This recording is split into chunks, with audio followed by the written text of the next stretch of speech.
Ok. Et ben moi, quand vous voulez. Quand Vas-y. vous voulez, c'est bon, je suis prête. Du coup, pour commencer par le projet, donc du coup Bahut, moi j'ai choisi de faire un agent IA sur Dust, du coup, qui est capable d'exécuter plusieurs tâches. Et je me suis mis dans la peau d'un chef de projet, en fait, d'un consultant en ingénierie pédagogique chez Sido, qui a deux problématiques à gérer, on va dire, qui peuvent être largement soulagées par un agent IA que j'ai identifié comme étant l'efficacité opérationnelle, pardon, donc le fait de pouvoir gérer à la fois plusieurs sujets en lien avec le client, en interne avec du coup les équipes pédagogiques avec lesquelles je peux être amenée à travailler.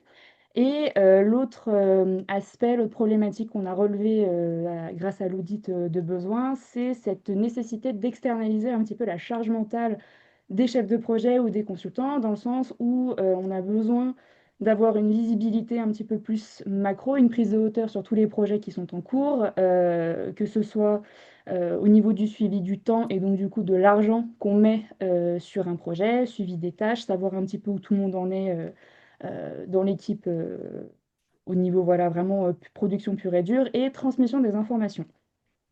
Transmission des informations, c'est important quand soit quelqu'un part de l'équipe, il y a un arrêt, on est obligé de remplacer, ou alors il y a voilà, un suivi de projet qui nécessite d'être bien transmis au reste de l'équipe. Voilà, on a besoin d'avoir un petit peu toute cette vue-là.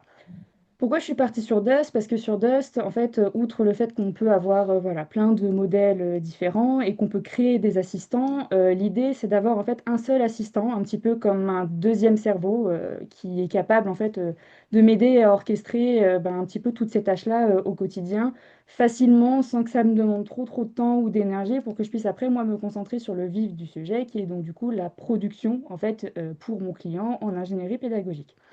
Donc sur Dust, là où il faut, enfin, ce dont il faut se souvenir, c'est qu'il y a vraiment trois axes principaux. Le premier étant, du coup, cet assistant unique qui est capable de faire plein de tâches comme unique point d'entrée. J'ai pas besoin d'en appeler 36 000, j'ai vraiment qu'un seul interlocuteur au quotidien.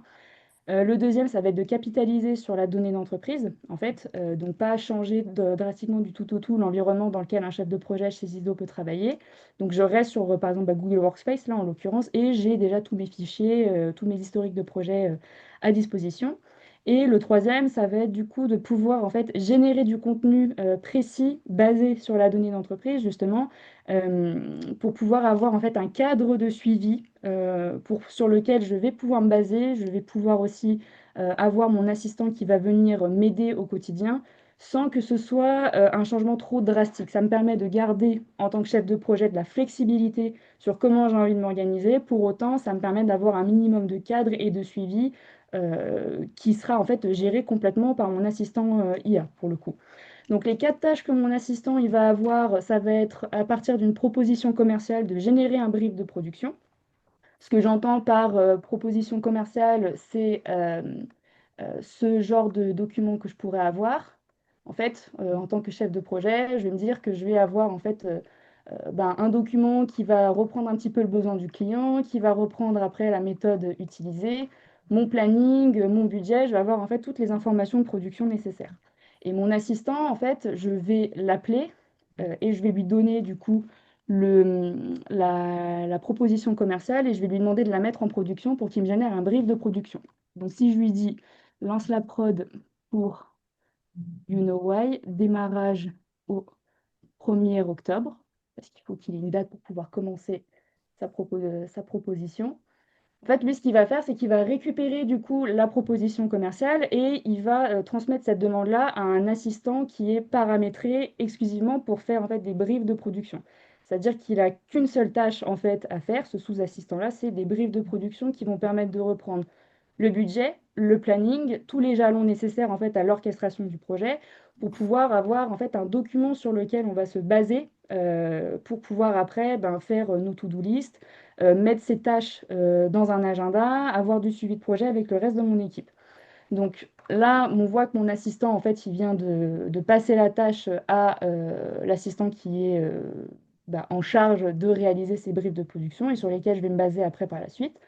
Euh, il me fait du coup un peu voilà, une proposition de tout ce dont le brief va contenir. Et après, moi, je pourrais me servir de ce brief-là pour plusieurs choses. La première, ça va être que je vais pouvoir avoir une liste de choses à faire que je vais implémenter dans un fichier de suivi sur Google Sheet. Donc du coup, je vais pouvoir avoir à la fois ben, la décomposition, on va dire, tâche par tâche de mon sujet avec les deadlines, le temps que ça va me prendre, pour pouvoir après faire mon suivi, on va dire, du quotidien. Ces tâches-là, après, je vais avoir un autre assistant qui va me les mettre dans mon agenda. Donc ça veut dire que je vais avoir une vue dans mon Google Agenda de un petit peu toutes les tâches, tous les projets que j'ai en cours.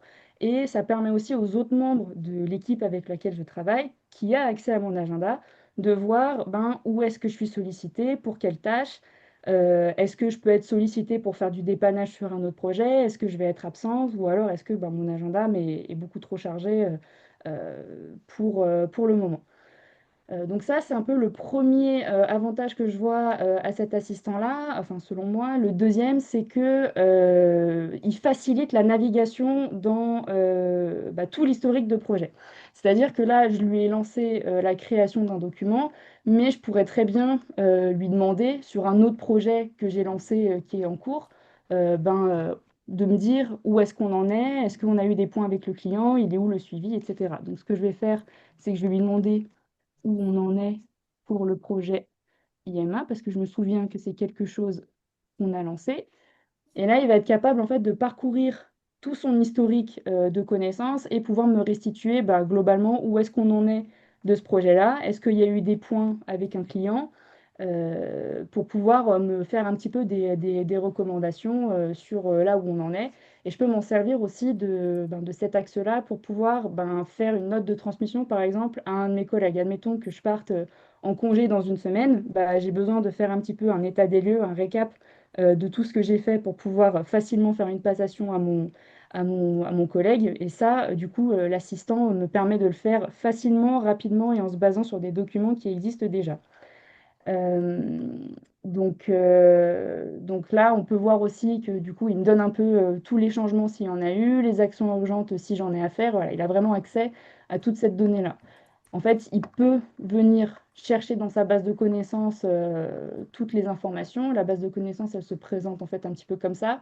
J'ai un dossier de mise en production dont l'assistant, il sait que quand je mets un document dans ce fichier-là, ben, ça veut dire que les documents, ils sont prêts à passer en production.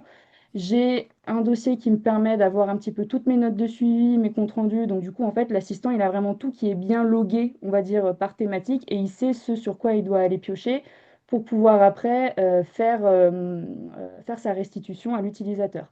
Je lui ai mis des exemples de briefs de production. Enfin, voilà, il se base à chaque fois sur des templates, sur des choses que je lui ai données pour pouvoir après générer du contenu qui soit conforme à ce que j'attends et qui corresponde à ma manière de travailler.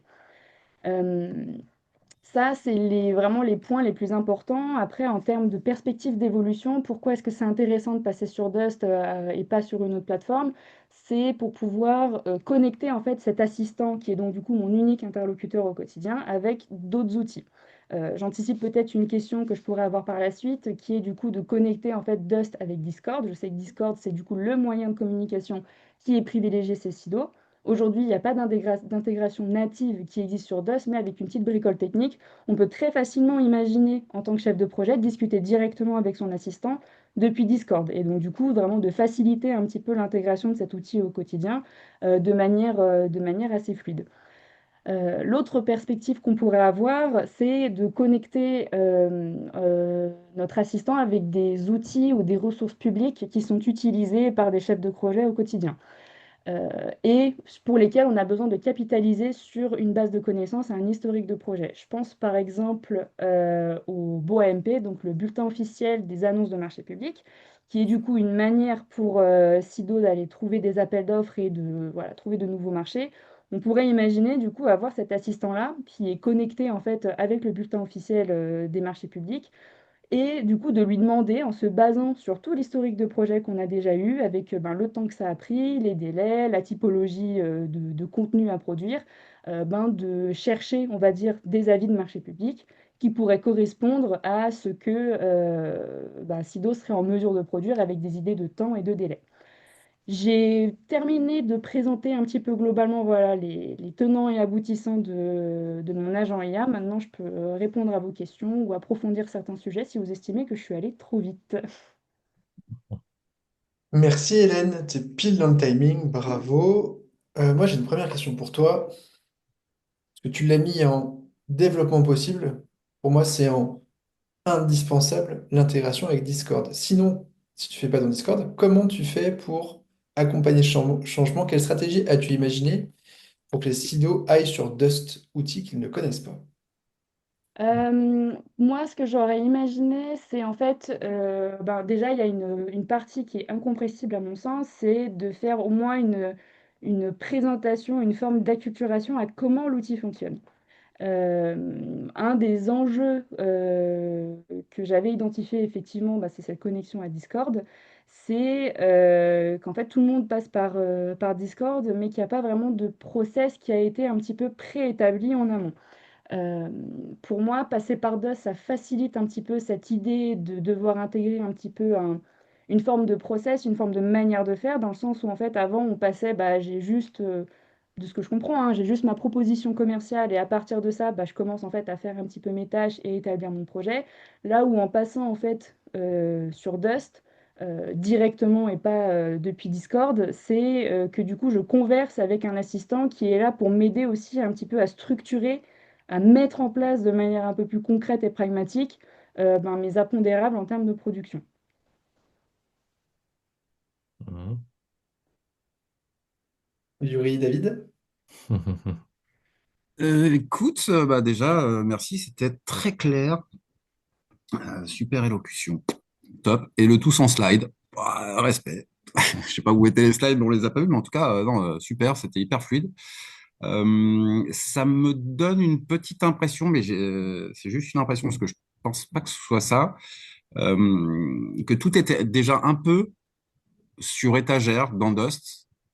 Et alors que l'impression que tu as complètement compris la mécanique chez le client, que tu l'as analysé, tu dis bah tiens on va le créer comme ça. Donc en fait il y a un côté un peu masqué de tes agents, sans vouloir entrer dans le détail.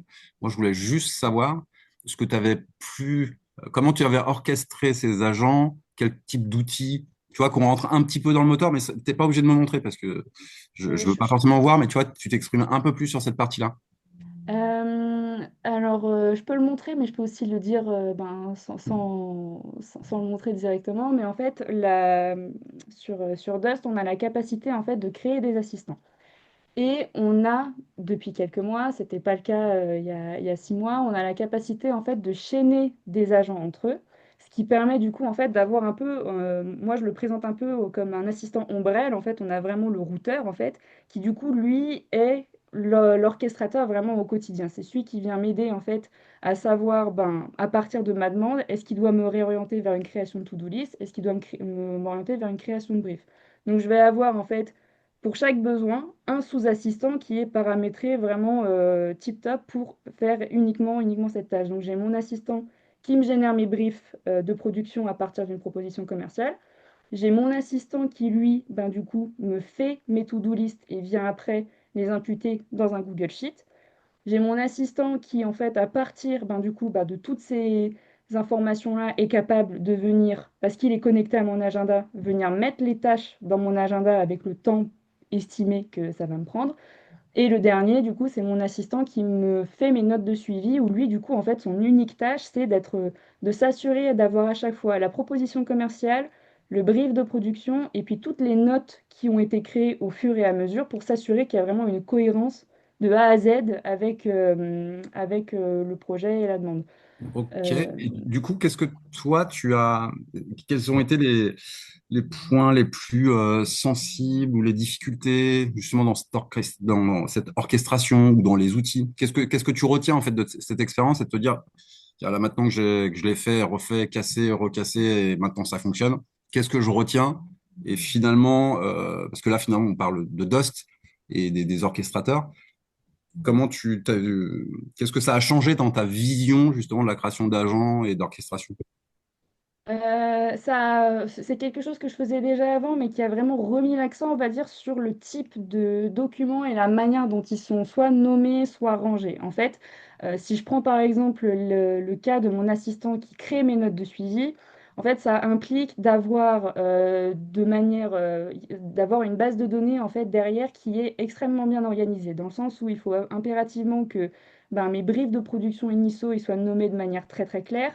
Et tout ce qui va être après une note de suivi, compte rendu, il faut que ce soit ben, rangé au bon endroit et il faut que ce soit nommé de manière suffisamment claire pour que l'assistant en fait fasse bien le lien dans sa base de connaissances et qu'il ne se trompe pas entre les projets et qu'il soit capable du coup ben, de consulter ben, tous les fichiers en fait qui sont liés à un seul et même projet, de bien les analyser et de pouvoir après prendre des décisions sur ben, les notes de production qui vont être à créer par la suite, histoire que ça reste cohérent et qu'on garde suffisamment d'exhaustivité dans l'historique de projet pour pas se tromper par la suite et puis pour avoir du coup ben, en fait s'assurer qu'on pourra effectivement bien capitaliser sur cette base de connaissances par la suite parce que c'est quand même l'intérêt.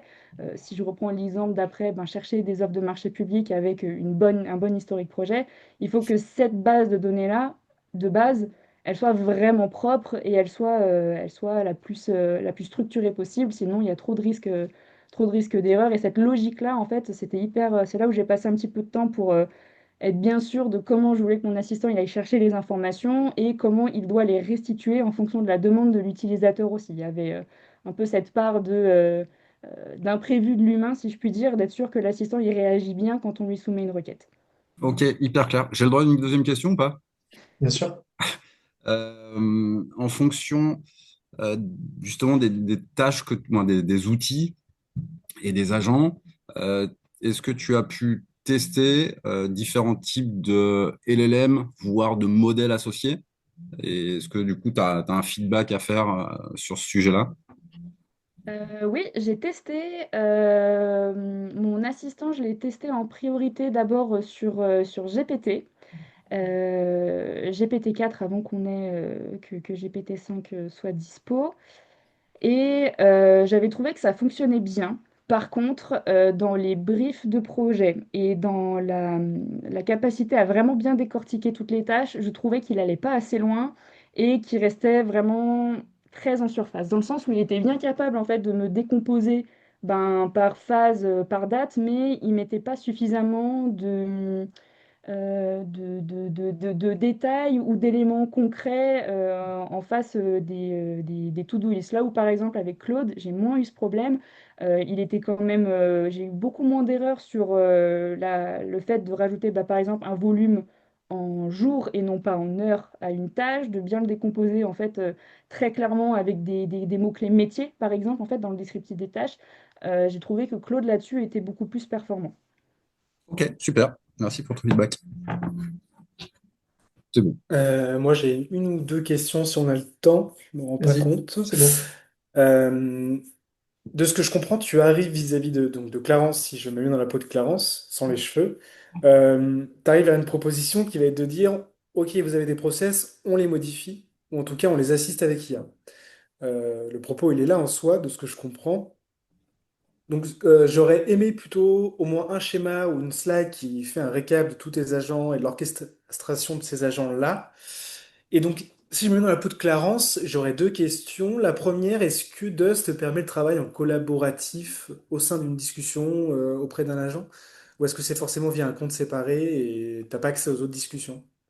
Alors, on peut se partager des conversations à partir du moment où on a accès au même espace sur Dust.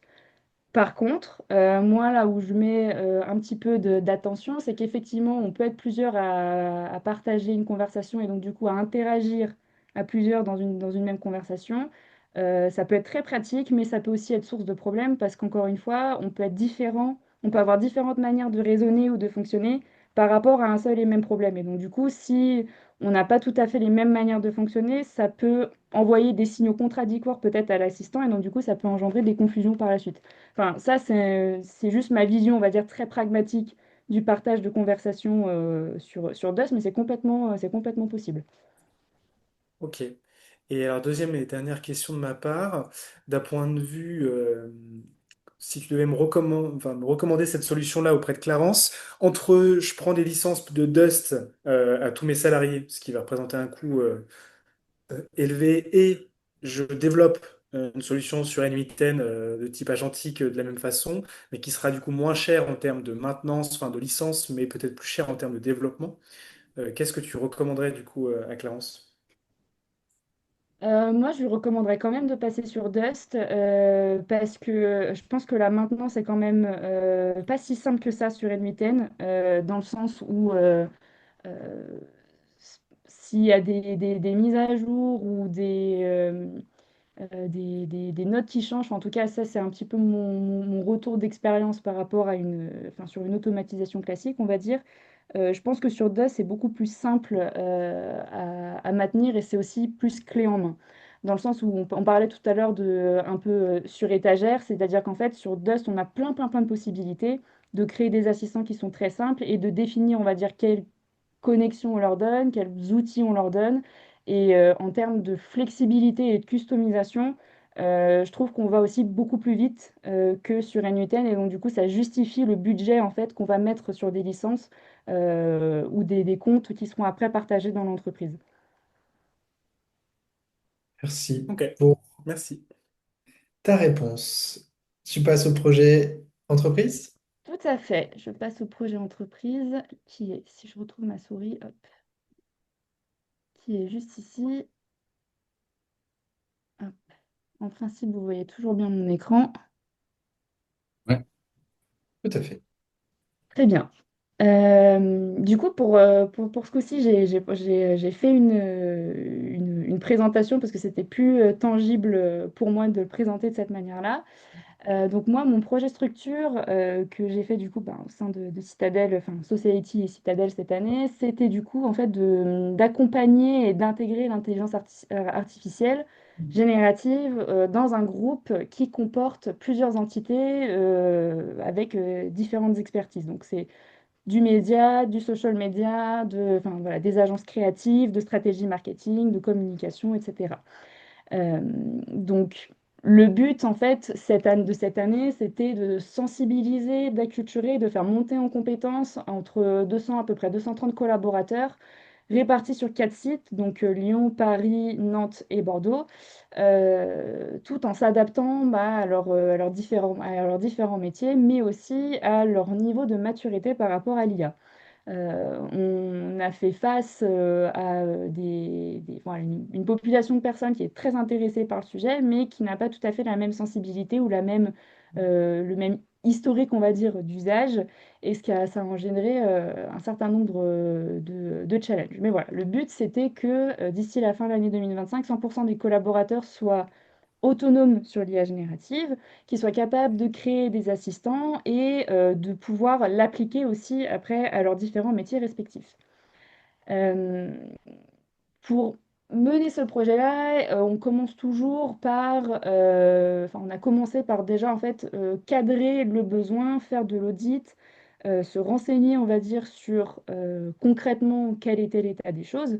Euh, donc ça passe par des entretiens individuels, des questionnaires, des mises en situation, des filatures. C'est quelque chose que j'ai beaucoup fait quand je suis arrivée chez Citadel. Donc c'est de passer en fait un petit peu de temps en binôme, en doublage avec les collaborateurs à leur bureau, en fait, voir comment ils fonctionnent et répondre un petit peu à leurs questions qui sont d'abord très ergonomiques. On ne parle pas toujours d'IA au début, mais c'est comprendre en fait quelles sont les sources de frustration du coup des gens au quotidien, où est-ce qu'ils perdent du temps, qu'est-ce qu'ils aimeraient pouvoir déléguer et qu'est-ce qui les intéresse le plus, mais ils ne peuvent pas passer suffisamment de temps dessus parce que ben, voilà, il manque de temps, donc c'est voir en fait dans quelle mesure on peut répondre à leurs besoins ou pas. C'est aussi, ben, histoire de ne pas faire de faux espoirs, cadrer assez vite la vision et la priorisation des cas d'usage en fait qu'on va pouvoir avoir pendant un an.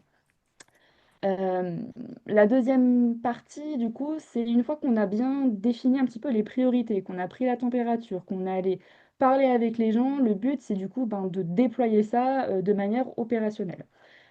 Donc, l'approche que j'ai eue, c'est donc du coup de faire d'abord ce qu'on a appelé des masterclass, des ateliers métiers. C'est des formats qui sont un petit peu plus descendants, mais collaboratifs.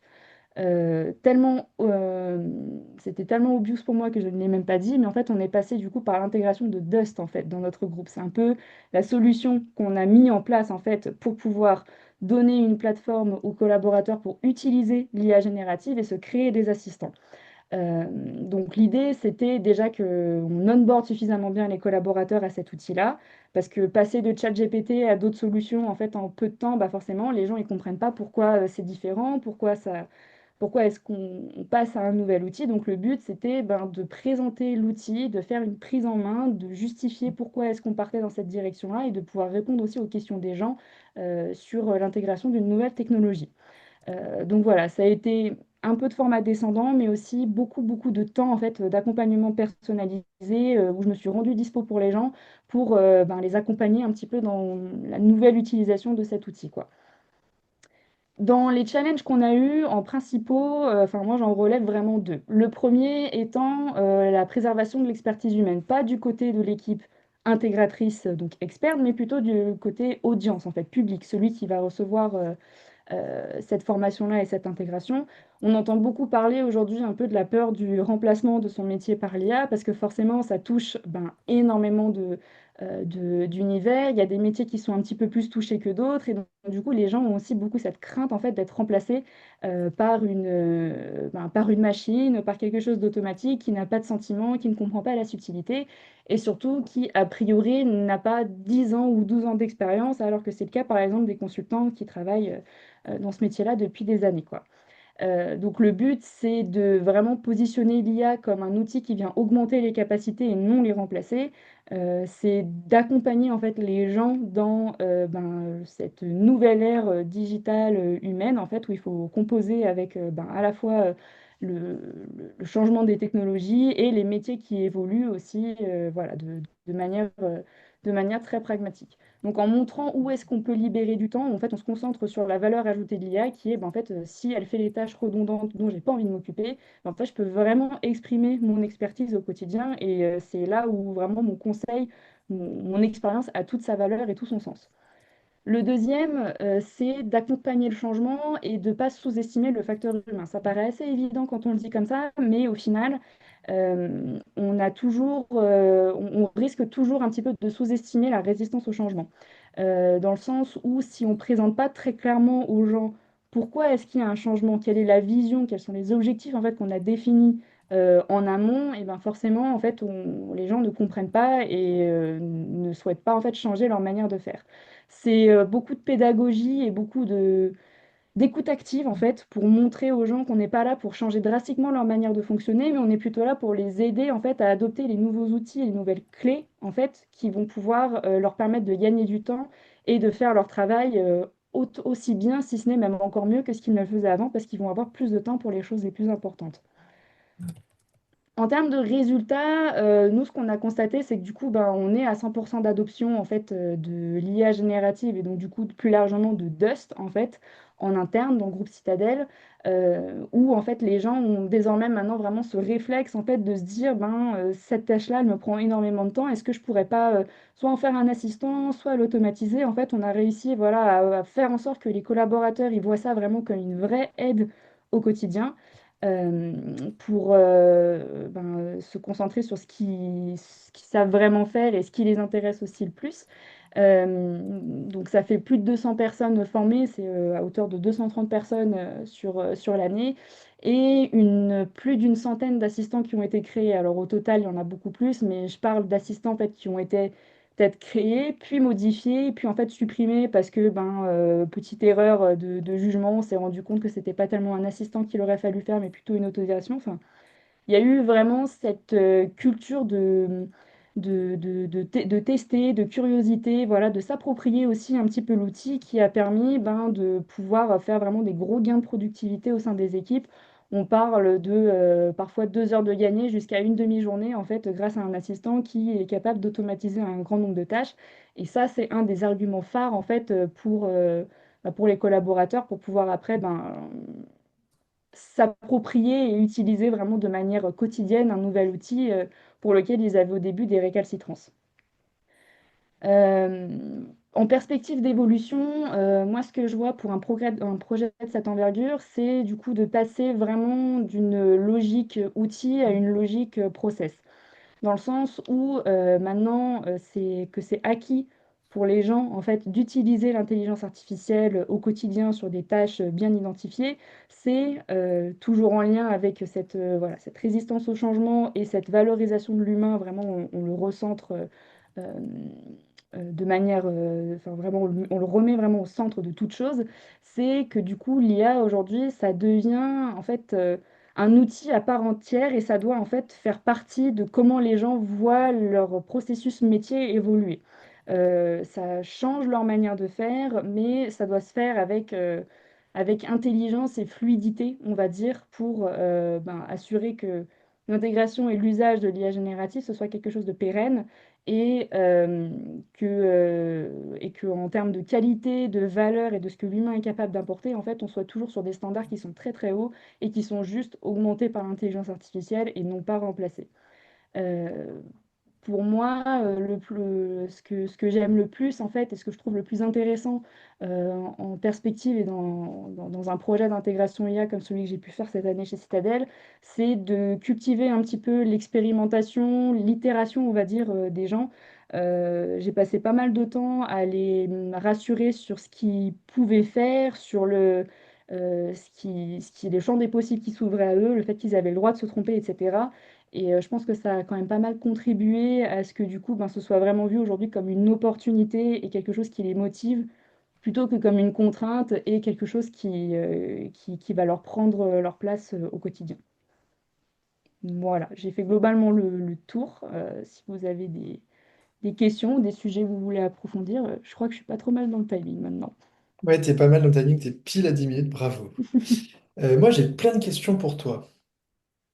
Un, est-ce que Dust sait faire des PowerPoint, enfin des supports de présentation? Alors, DOS, c'est générer des PowerPoint, mais les faire aussi bien que sur un Gamma et sur un Canva, nativement, non, mais avec des bricoles techniques, des petits liens API, si je m'autorise un seul terme technique dans cette visio aujourd'hui, c'est possible. Ok. Deux, pourquoi Dust plutôt que la suite Gemini qui aujourd'hui permet de faire plein de choses, dont des supports de présentation, des livrets, des podcasts, des vidéos et autres. Parce que Dust permet d'avoir tous les modèles de langage sur une seule plateforme et donc du coup de garantir une forme euh, ça garantit le fait d'être entre guillemets agnostique, dans le sens où T'as moins de risque d'obsolescence aussi si y a un modèle qui passe au-dessus d'un autre et que tout le monde veut passer sur un GPT plutôt qu'un Claude ou un Gemini c'est plutôt ça, qu'un tout à GPT. fait. Ok. En fait, on a la possibilité d'avoir les modèles principaux, mais aussi toutes leurs versions. Typiquement, d'OpenAI, on a tous les modèles d'OpenAI, on a les plus gros, mais on a aussi les mini, les turbos.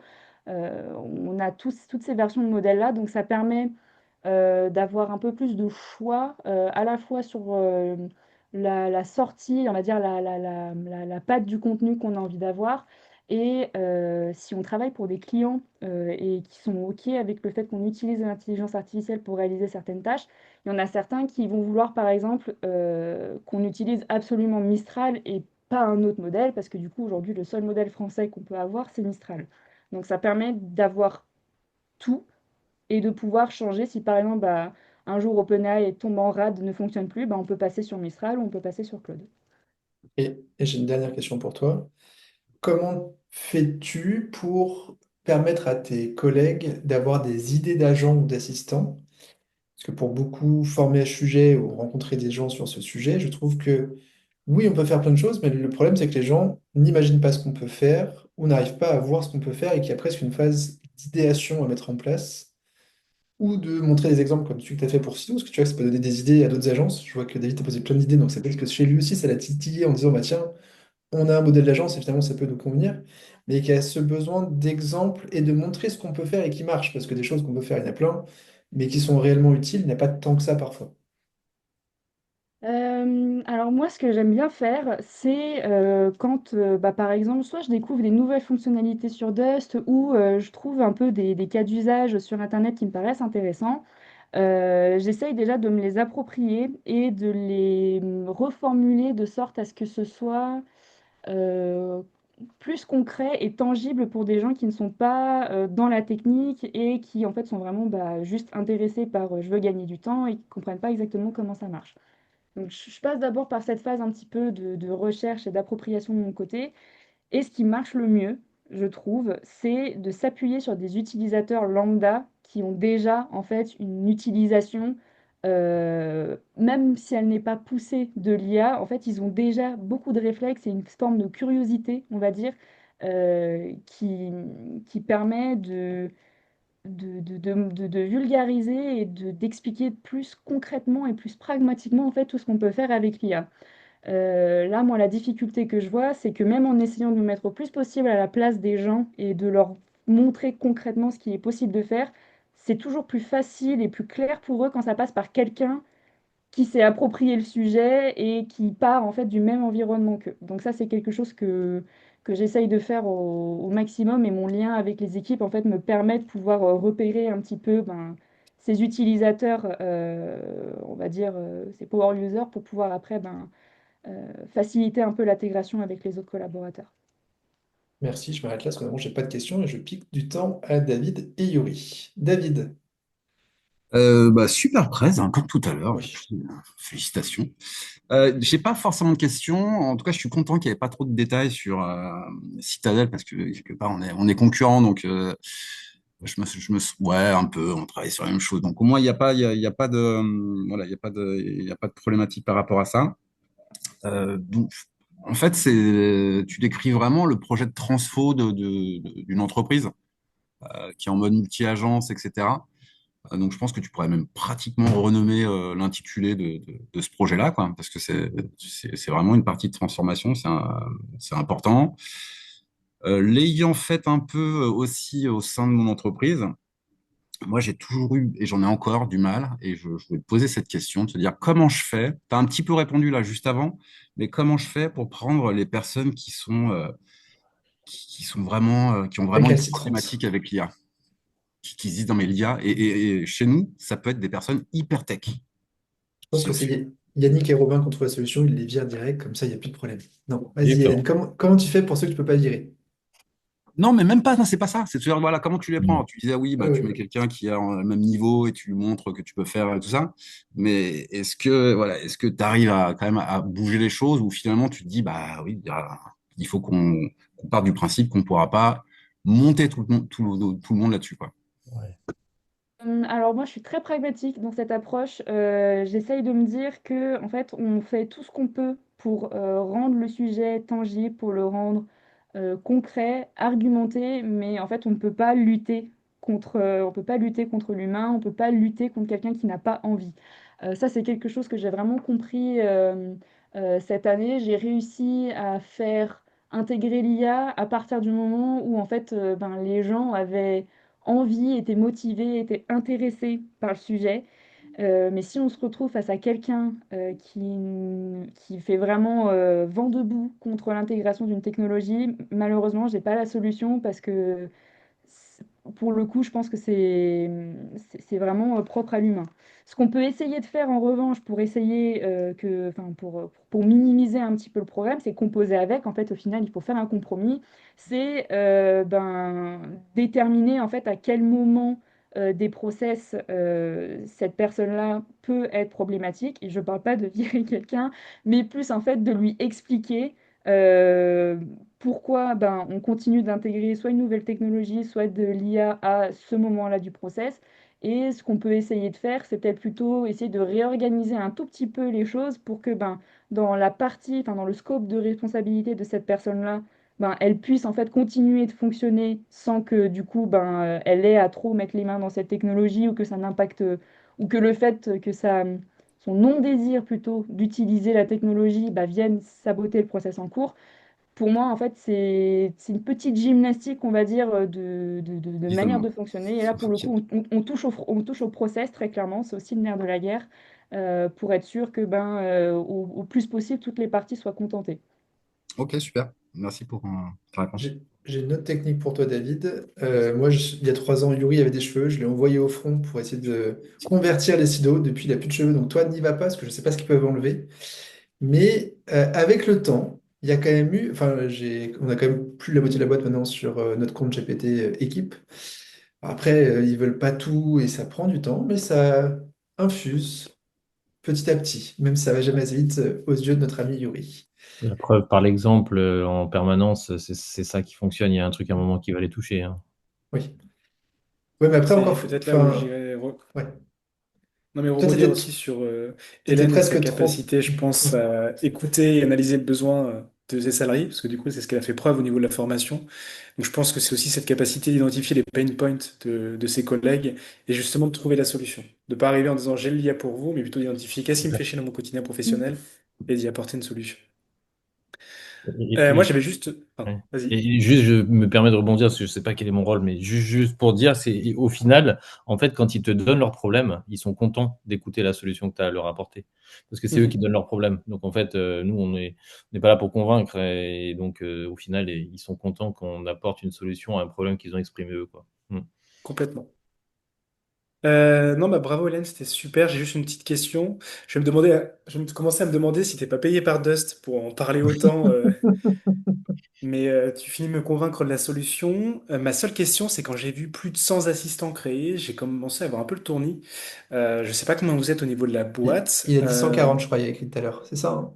Non, c'est une centaine. 140? Ouais.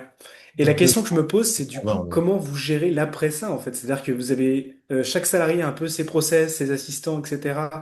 Au risque, du coup, je me suis dit, mais en fait, ok, mais si un salarié il crée trois assistants pour son cas d'usage, qui sont peut-être les mêmes cas d'usage qu'un autre salarié, et il va recréer trois assistants de son côté, on a une perte de temps, en fait, si on additionne tout ça. Comment tu centralises finalement les efforts et tu structures le travail qui est fait sur l'IA auprès des salariés après formation et après tout ça?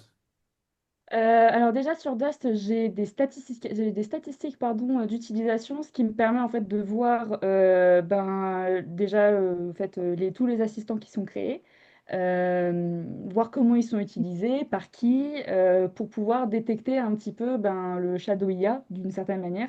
Comble, comble des choses dans une boîte qui intègre énormément l'IA au quotidien, mais voilà, ça peut arriver, ça fait partie du scope quand même.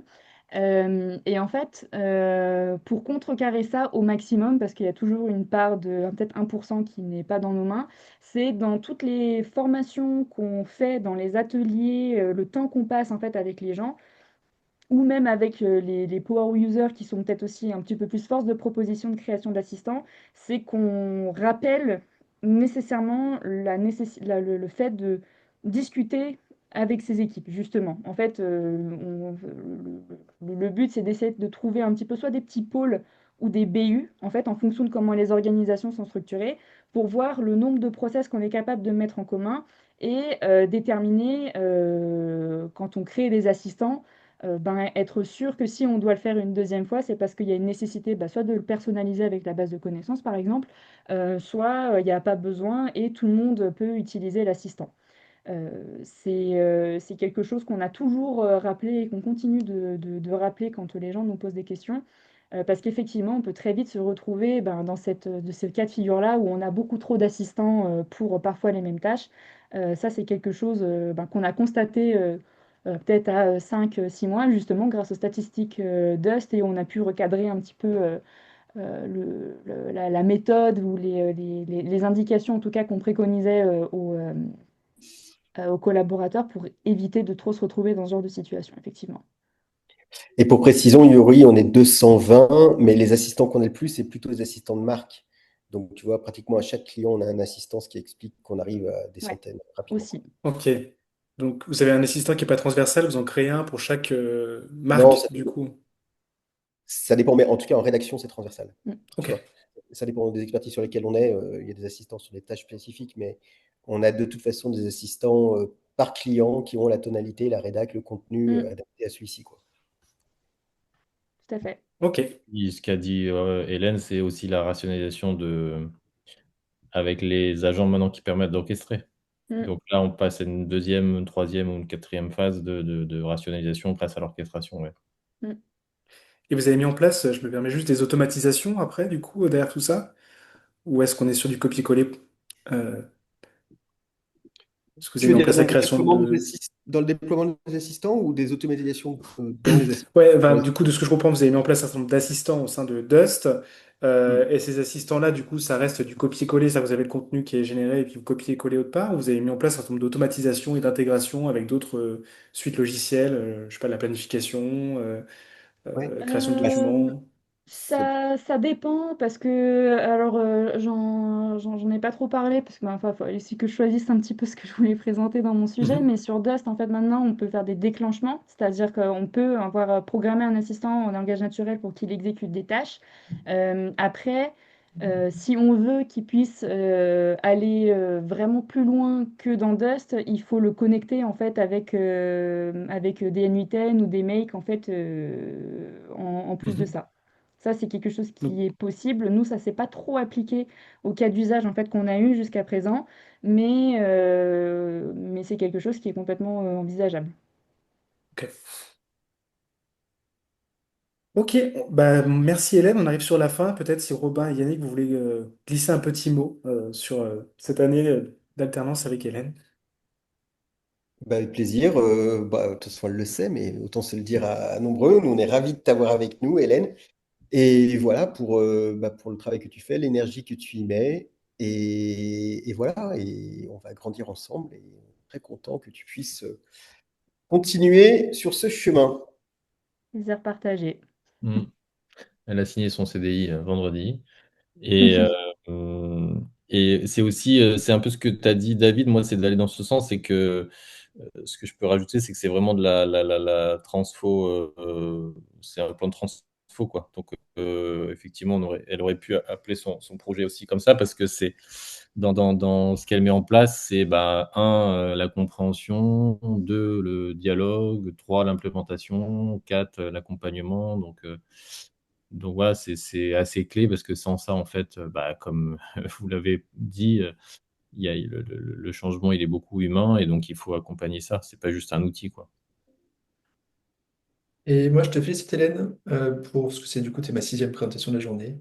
C'était très pro, très carré, bien emballé au niveau marketing. Très bon discours, comme l'a remarqué David. Donc, bonne posture de future consultante ou de consultante déjà. Bravo, parce que c'est pas si facile et c'est pas un élément sur lequel on vous forme et on vous prépare réellement. Et parfois, je trouve que ça manque.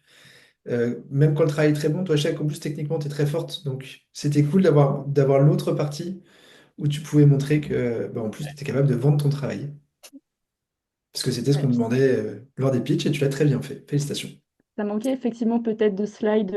Merci pour le commentaire, David. Effectivement, j'aurais dû visualiser globalement comment fonctionne mon routeur avec au moins un schéma pour que ce soit plus clair. C'est vrai que c'était tellement évident que je reconnais, là, c'est de ma faute. Ouais, mais C'est voilà, un réflexe que j'ai pas eu. vu que tu es passionné, moi, je t'ai écouté vraiment avec plaisir. Donc, Pareil. c'est très bien. Bravo. Bon, que Merci des à cœurs tous. aujourd'hui. Voilà. Oui.